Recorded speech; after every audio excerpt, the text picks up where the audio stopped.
So I've always been a huge fan of of anime and those types of shows. Back in the day in Halo, when like someone was chasing you and you went around a corner and you jumped over their head and backsmacked them, it was called like the ninja, or you ninja them. And I loved it, and I was like, this needs to be, this needs to be my gamer tag. My parents, my dad loves video games. He had them in the house, and we just kind of stumbled upon them, me and my brothers, and that was pretty much it. The rest is history from there. I mean, really just continued to purchase all of the future consoles and games a lot. Earthworm Jim, I think, was one of the first games that comes to mind, like some OG stuff.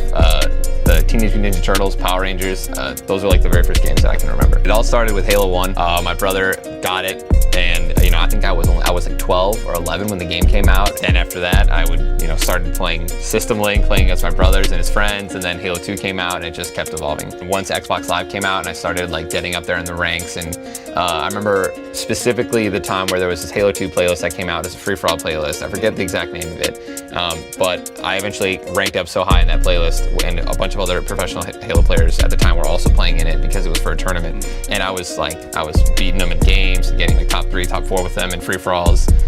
And I think at that moment I was like, dude, like these guys are getting paid to play and stuff like that and winning tournaments. So I think I was like 17 when I wanted to like start actually going to these tournaments, and my mom was like, you're not going into these tournaments. Like if you do, your dad is coming with you to the first one. And I was like, I'll take that, man. All right. So we ended up traveling to Columbus, Ohio. And then after that, I just kept going to the tournaments. I think I continued to go to college. I went to college actually, even though I was competing. Everything was just kind of perfect. So I still worked at Noodles & Company. I maintained my job there. That was through high school and my 2 years of college. Then I started streaming, right? That was about when I was like 19 years old. So I think that was my second year of college when I started streaming.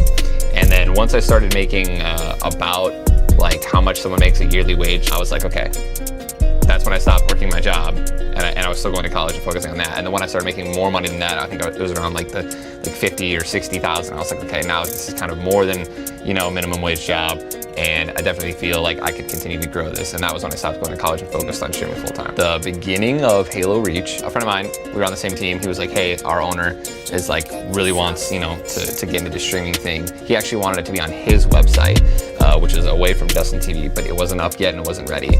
So I ended up getting a capture card, starting to stream in preparation of being able to stream on his website, but that completely fell through. So I was just streaming on Justin TV, and then that just kind of happened and evolved into Twitch, and here we are. So it all started with H1Z1. I think a couple buddies of mine were just like, hey man, like the survival mode is super fun. It's like zombies and stuff like that, and it's way better than DayZ, so you should play it. I was like, all right, I'll try it. And my viewers immediately already started to kind of go up at that moment. And I noticed it, but I was still competing in Halo.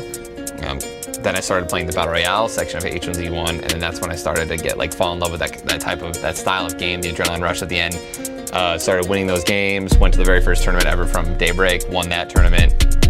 Then that game kind of just fell off a little bit. Then PUBG comes out. PUBG Battlegrounds was an incredible game. They did, for in its time, and then Fortnite comes out, and I was like, all right, this game's great. A lot of the top streamers and top players from PUBG are like kind of bashing on the game, and they're not streaming it, right? They played it, and now they're just going to continue to play PUBG. But I was watching every single time they were playing, and it looked incredibly fun to me. So that was when I just decided, like, all right, this is the perfect opportunity to switch over, just go full-time Fortnite. Every day was like 10,000 viewers, then 12,000, 13,000, 14,000, 15,000, and it was literally like that for like 2 or 3 months until we started averaging about 100,000 viewers every day, consistently. 90,000 to 100, which is just out of this world, something I never thought that could be done on Twitch, right? Unless there was some sort of tournament. But I think it was like the day March 14th was playing with Drake was literally what just completely propelled me and I think changed and kind of made it acceptable to game. It was one of the most amazing experiences ever, and I'm super blessed that it happened. I don't think that I would have gotten to where I was as fast or as quickly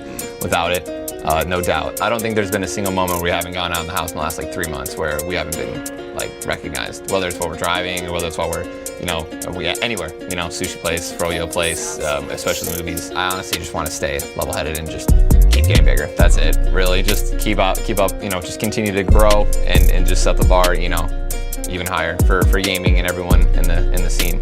Just bring it to, if I can, do everything in my power to bring it to where the entire world just sees it as like a sport equal, or even just an entertainment equal.